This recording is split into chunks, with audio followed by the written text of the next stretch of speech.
A strange thing has happened in America. Normal life did not disappear all at once. It became expensive one receipt at a time. The cart got lighter, the total got heavier, and families began treating ordinary food like a financial decision. This is about why the checkout line now feels like a warning sign, why official numbers often sound calmer than real life, and how prices, wages, packaging, store design, and convenience changed the meaning of normal. By the end, the pattern should feel clear, not mysterious. For years, a grocery run was boring in the best way.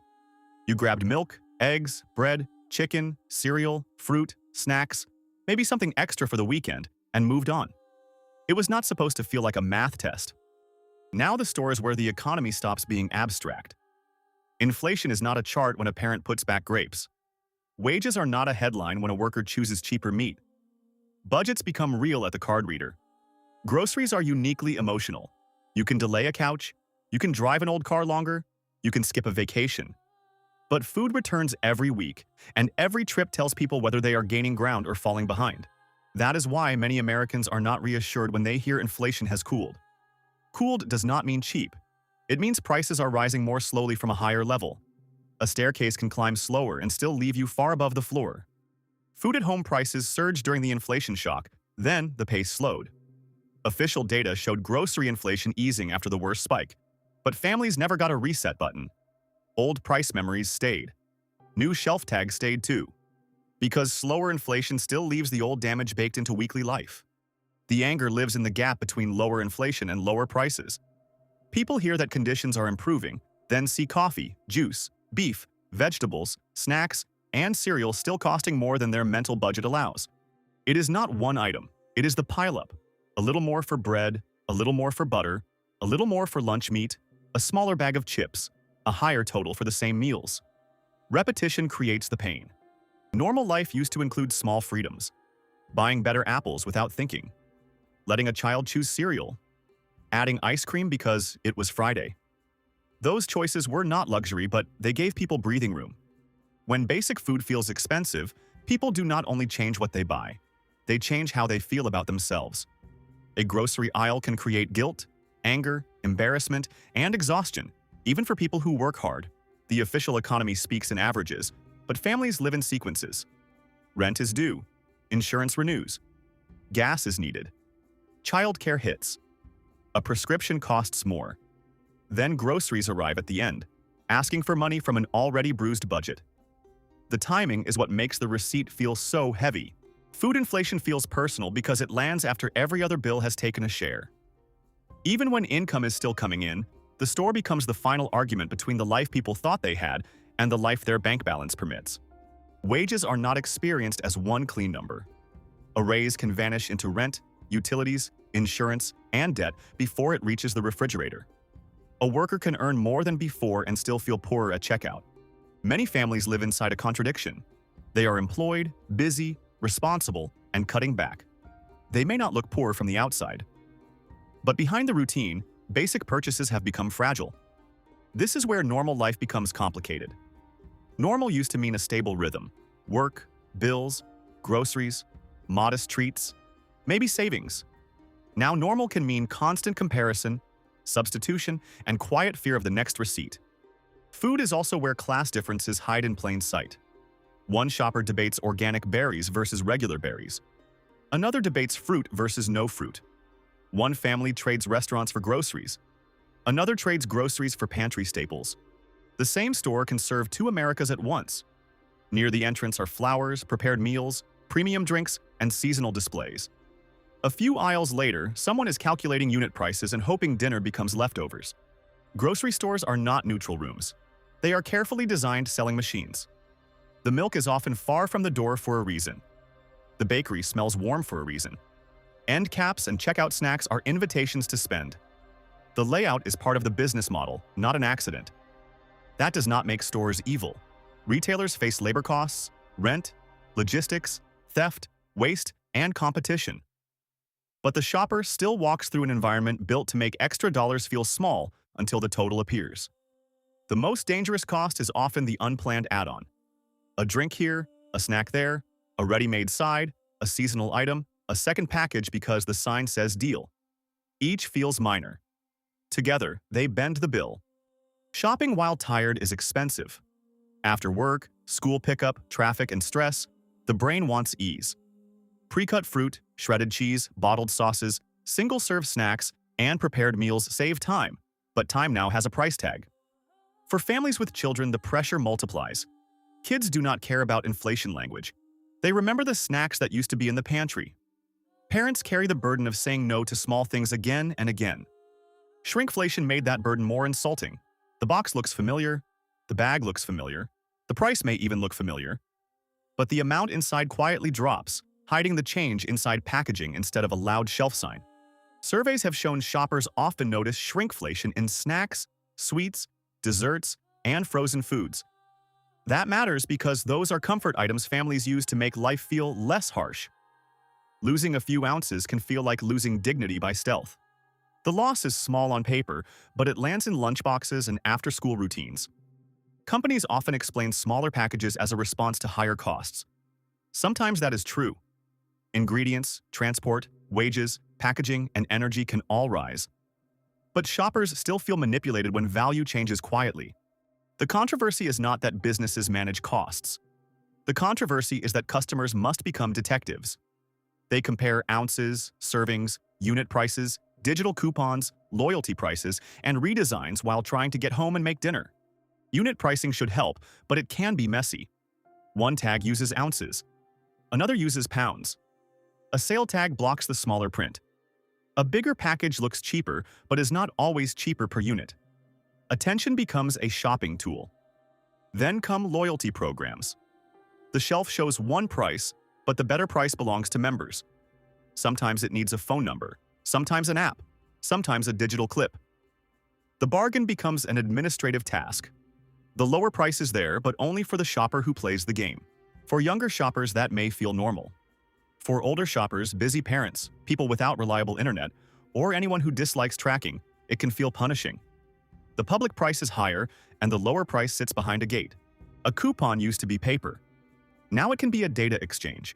The store learns what you buy, when you buy it, and which offer may bring you back. The shopper saves money, but the store gains a map of behavior. That trade-off is rarely explained emotionally. People are not only buying food, they are feeding a data system that turns hunger into patterns.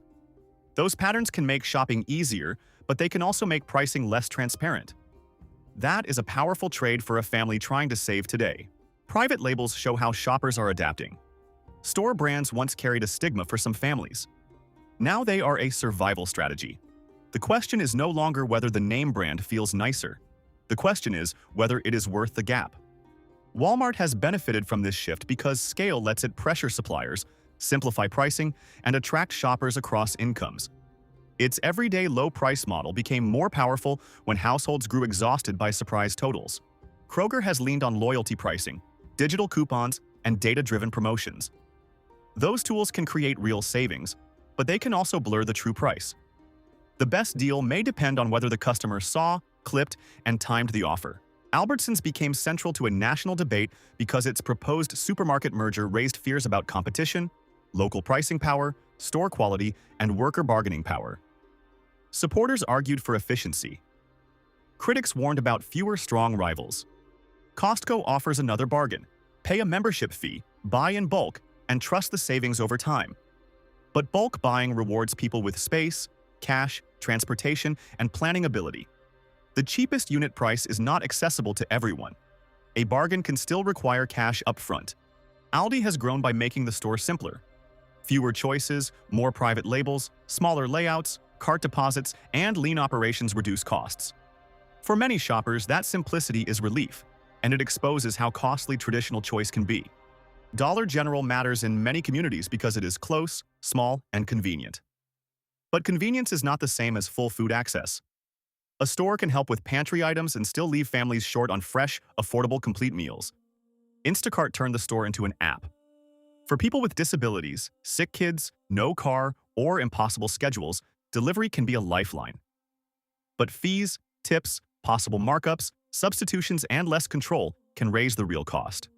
DoorDash and similar platforms trained households to solve exhaustion with a few taps. That is understandable, not automatically reckless.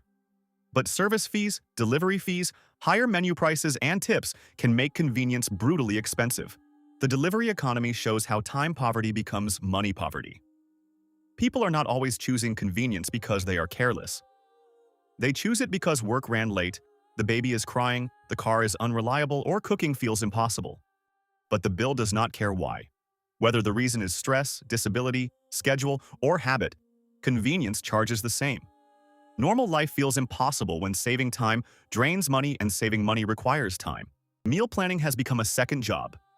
People compare apps, check pantry inventory, plan leftovers, freeze portions, and build meals around sales.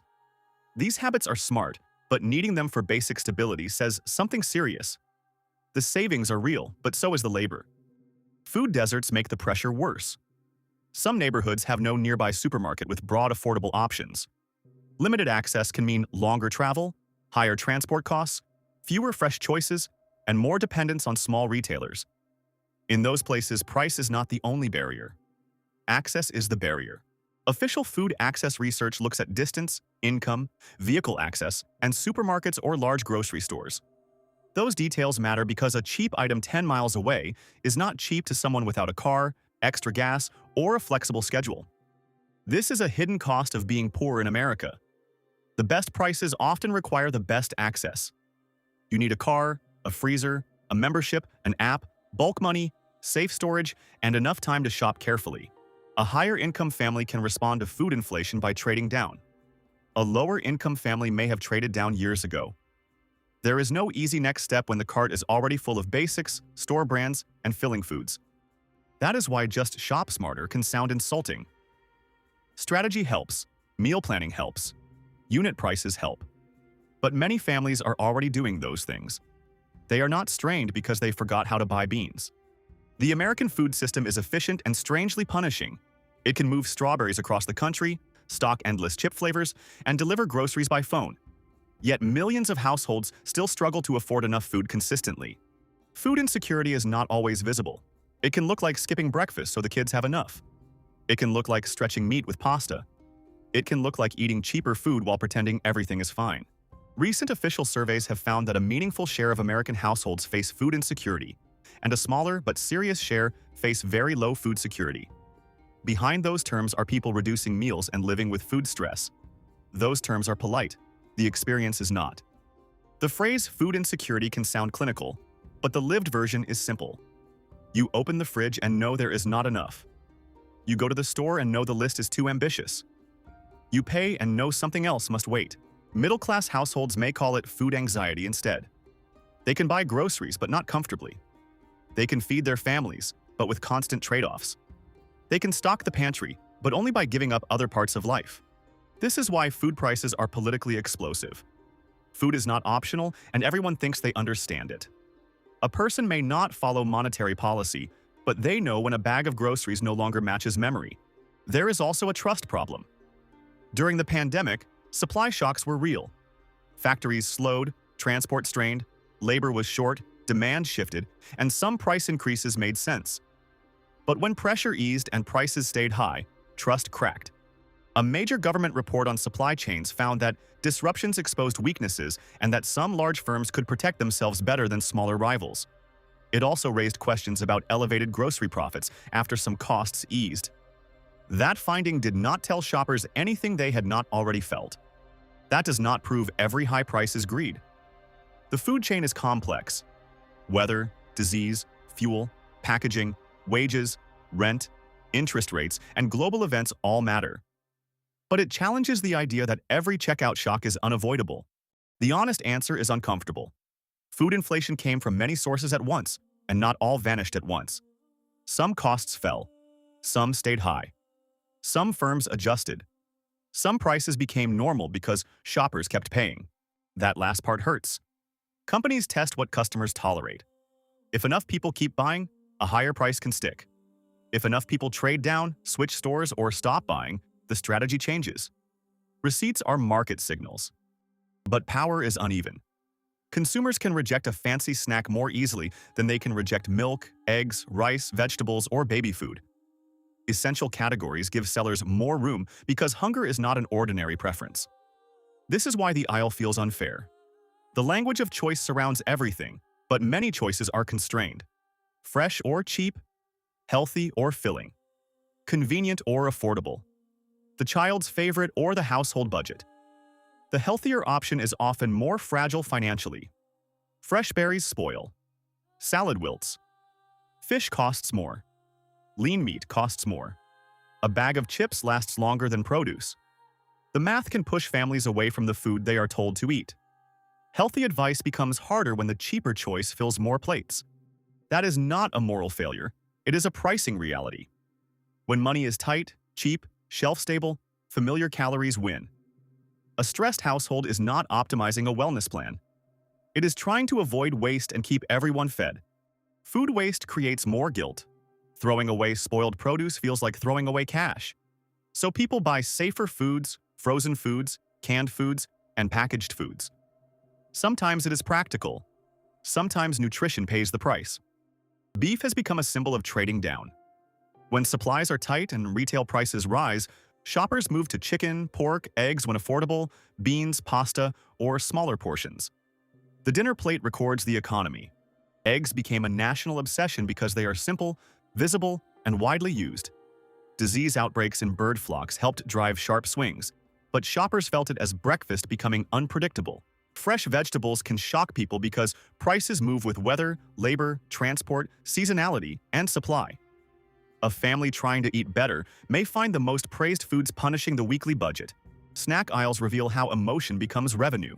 Chips, cookies, crackers, candy, and bars are school lunches, work breaks, road trips, rewards, comfort, and boredom cures. When prices rise or bags shrink, people feel targeted. This is why groceries can feel more luxurious without becoming more enjoyable. Luxury usually implies pleasure.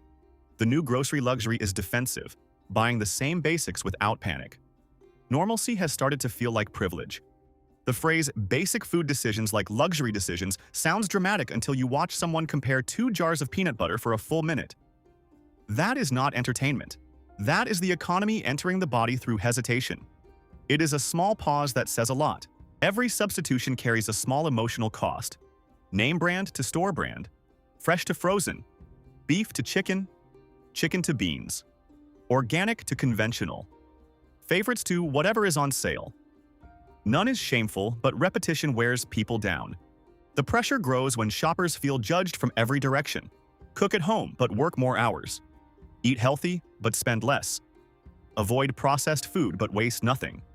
Save time, but do not pay for convenience. Older adults face a hard version. Fixed incomes do not flex easily. A small price increase can matter when every month has the same boundary. Loyalty apps and bulk deals help only if the person can use them. Young adults face another trap. They enter independent life with high rent, student debt, car costs, and grocery prices that make adulthood feel rigged. Learning to cook helps, but starter wages are meeting mature bills. For large families, the issue is volume. A small increase multiplied across many people becomes serious. Snacks, milk, meat, and fruit disappear fast. The cart fills before the list is done, and the total keeps climbing. The most stable households often have systems. They know which store has cheaper staples. They cook repeat meals. They freeze extras. They buy store brands without apology. They treat groceries like a supply chain. But systems require bandwidth. People under stress have less bandwidth. Poverty is expensive not only because prices are higher, but because decision fatigue is real. The more every purchase matters, the harder perfect choices become. This is where moralizing gets cruel. People ask why someone bought a convenience meal, snack, or delivery order. Sometimes that purchase is a pressure valve. The cheaper option may require energy the person no longer has. The judgment often misses the exhaustion. That does not mean all spending is wise. It means honesty matters. Personal responsibility matters, but it is not the whole story. A disciplined budget can still be overwhelmed when essentials reset upward. Credit cards fill the gap for many families. Groceries go on the card, then interest turns food into debt. The meal is eaten, the bill remains, and next month begins with less room. Emergency savings divide households. A family with savings can absorb a bad grocery month. A family without savings must cut immediately, often from food quality, medical care, car maintenance, or a child's need. The emotional pressure is often silent. It can be someone sitting in the parking lot after checkout before driving home. It can be the embarrassment of hoping the card works, or the relief when the total is only slightly awful. Some people split purchases across stores, one for produce, one for meat, one for bulk paper goods, one for discount snacks. That may save money, but it costs time, fuel, planning, and energy. Transportation matters. A suburban shopper with a car can chase deals. A city shopper using transit buys what can be carried. A rural shopper may drive far for a supermarket. Distance turns comparison into privilege. Geography becomes part of the grocery bill. The freezer is a quiet symbol of advantage. If you have space, you can stock up when meat is on sale, save leftovers, buy frozen vegetables, and reduce waste. Without space, you buy smaller amounts more often. The cheapest strategy assumes stability. It assumes a working fridge, working stove, predictable schedule, transportation, storage, and time to cook. Real life often refuses to cooperate. This is why normal life feels impossible for people making reasonable choices. The system rewards planning, but work schedules are unstable. It rewards bulk buying, but budgets are thin. It rewards cooking, but time is scarce. Restaurant prices add another layer. Food away from home has often risen faster than groceries in recent years. For many households, eating out moved from casual convenience to planned expense. Fast food used to function as a budget escape valve.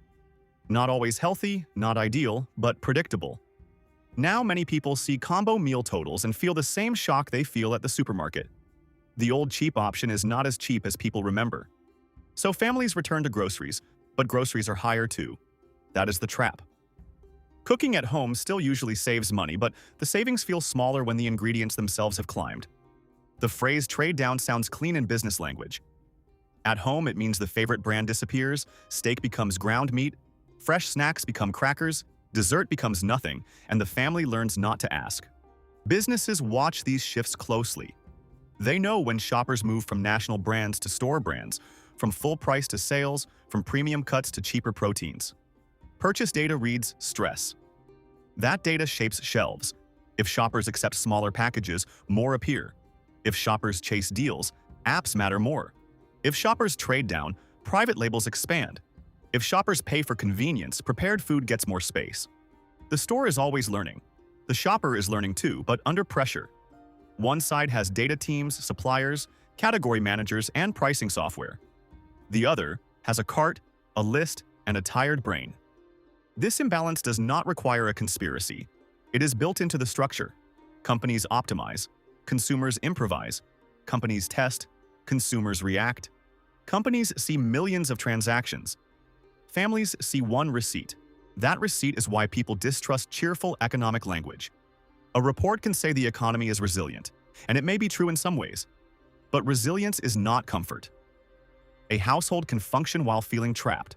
There is a gap between macro survival and personal relief. Low unemployment can coexist with anxiety. Wage growth can coexist with unaffordable basics. Slower inflation can coexist with permanent sticker shock. The household can survive on paper and still feel squeezed.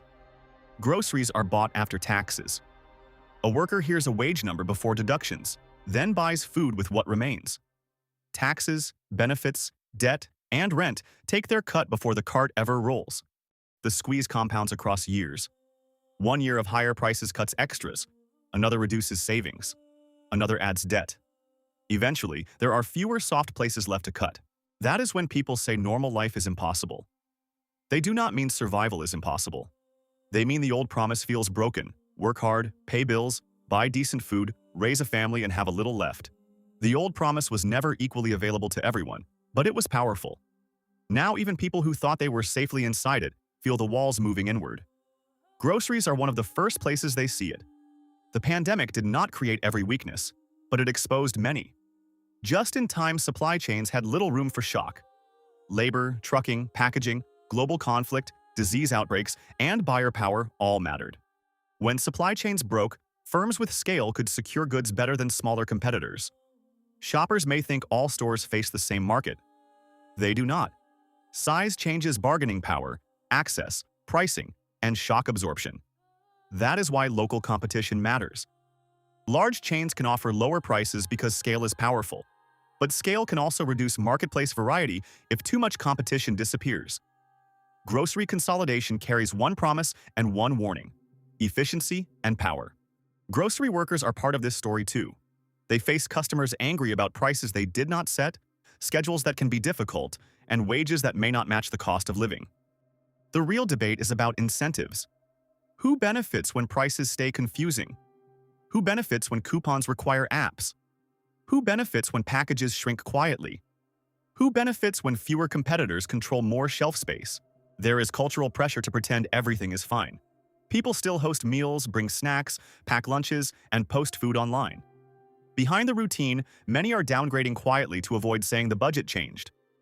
The pressure also changes health. When nutritious food feels costly, cheap filling options win. When time is scarce, ultra-convenient food wins. When stress is high, comfort food wins. The grocery bill and medical bill connect. The body eventually keeps score. Schools, clinics, and community groups can encourage healthier eating, but advice cannot overcome every price barrier. Telling families to buy more fresh food is incomplete if affordable stores are far away. Food banks and pantries have become essential for many communities, including households with workers. Charity matters, but it should not become the normal backup plan in a country where many adults are employed. When employed people need help with food, the issue is not laziness. It is a mismatch between wages, rent, debt, healthcare, transportation, and food costs. Groceries expose the mismatch because food cannot wait.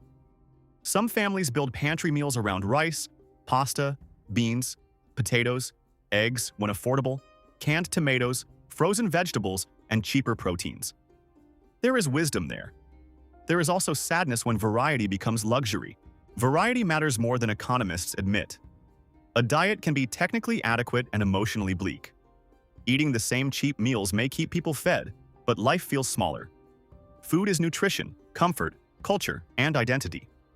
Repetition feeds the body, but variety feeds morale.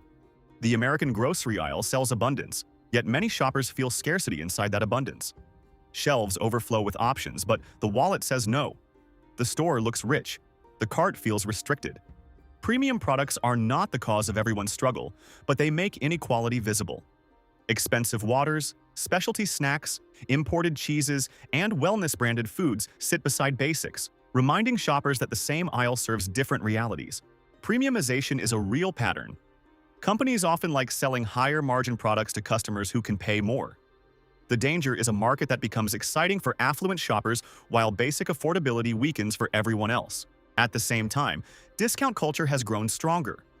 People trade tips, compare receipts, show hauls, and rank stores. Saving money has become content because saving money has become drama. Dietary restrictions make groceries harder.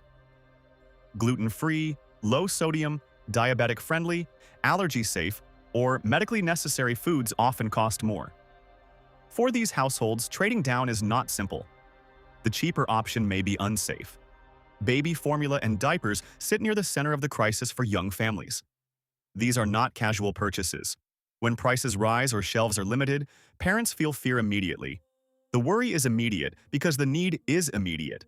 Cleaning supplies, paper towels, trash bags, and hygiene products often join the grocery bill even though they are not food.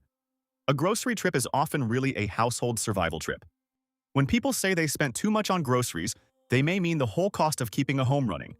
One store, one total, one moment of disbelief. Some analysts say consumers are too nostalgic about old prices. Memory can simplify the past. But shoppers are not inventing the higher baseline. Many common items really did jump, and slower increases do not erase the reset. The egg price that falls from a peak may still feel high compared with memory. Cereal on sale may still feel expensive beside the old regular price. A discount from a painful level can still hurt. This is why sales feel less satisfying now. A sale used to feel like winning. Now it can feel like temporary permission to buy what used to be normal. The yellow tag may bring less relief than resentment. Discounts do not erase the memory of what the old normal cost. The language of value has changed. Value once meant a good deal. Now it often means the least painful compromise. The question is not, did I get what I wanted? It is, did I protect the weak? There is a difference between budgeting and bracing. Budgeting feels controlled. Bracing feels defensive. Many households are no longer simply budgeting for groceries. They are bracing for them. That bracing begins before the store. People eat down the pantry, delay shopping, check balances, remove items from the list, and warn children not to ask for extras. The trip begins with limits. Inside the store, the limits become visible. The cart avoids certain aisles. The shopper avoids favorite items. A hand reaches, pauses, and returns the product to the shelf. Small motions become a new life. Nobody announces those choices. They just happen. At checkout, the total delivers the verdict. Sometimes there is relief, sometimes annoyance, sometimes shock.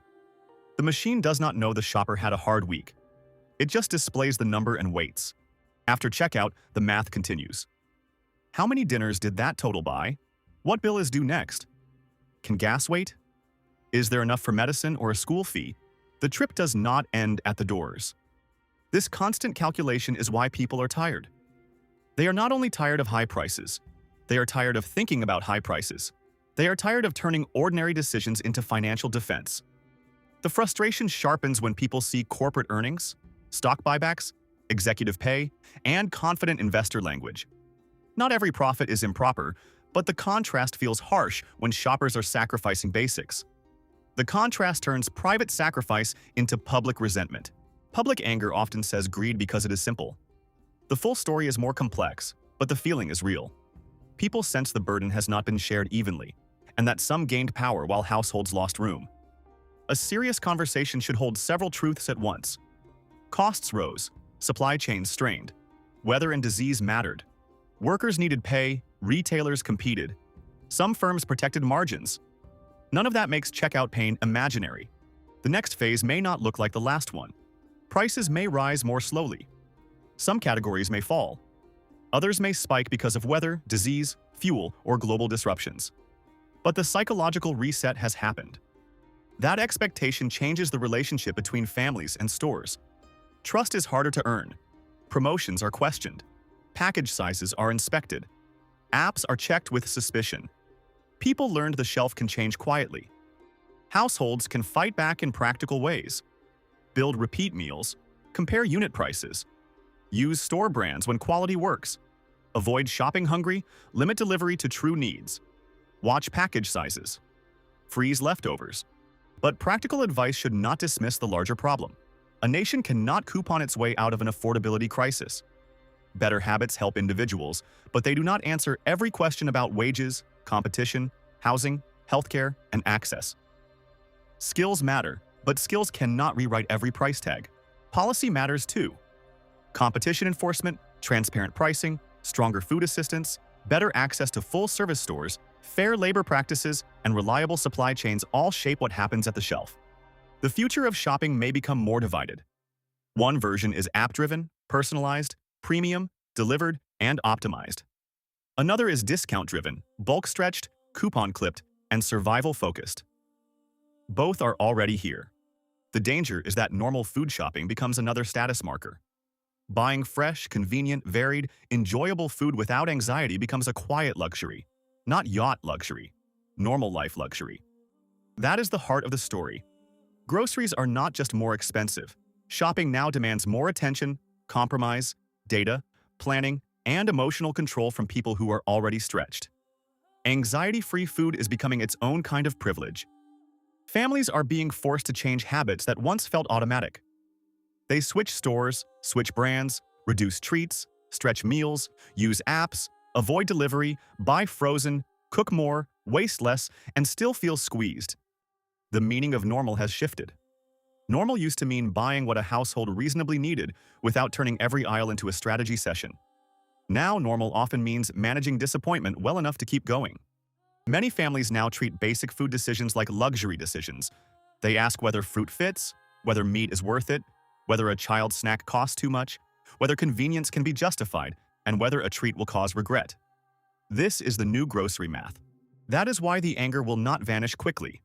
The numbers can improve before the feeling improves. Trust can take longer to rebuild than supply chains. A family that learned to fear checkout does not forget after one calmer month. So when someone says the economy is fine, listen for what they mean. They may mean growth, jobs, markets, or inflation rates. But millions of people mean dinner, lunchboxes, breakfast, and the receipt in their hand. Normal life feels financially impossible because basics are absorbing pressure from everywhere else. Housing, insurance, transportation, debt, healthcare, and groceries compete for the same paycheck, and food makes the fight impossible to ignore. The basics are no longer politely staying in their lanes. The grocery store has become America's most ordinary financial battleground. No speeches, no slogans, just carts, shelves, tired shoppers, shrinking packages, digital coupons, and totals that make people wonder when normal became so expensive. If this story hit home, like the video, share it with someone who has felt that checkout shock and comment with this exact question: what grocery item shocked you the most recently? Your answer may say more about the economy than any headline ever could.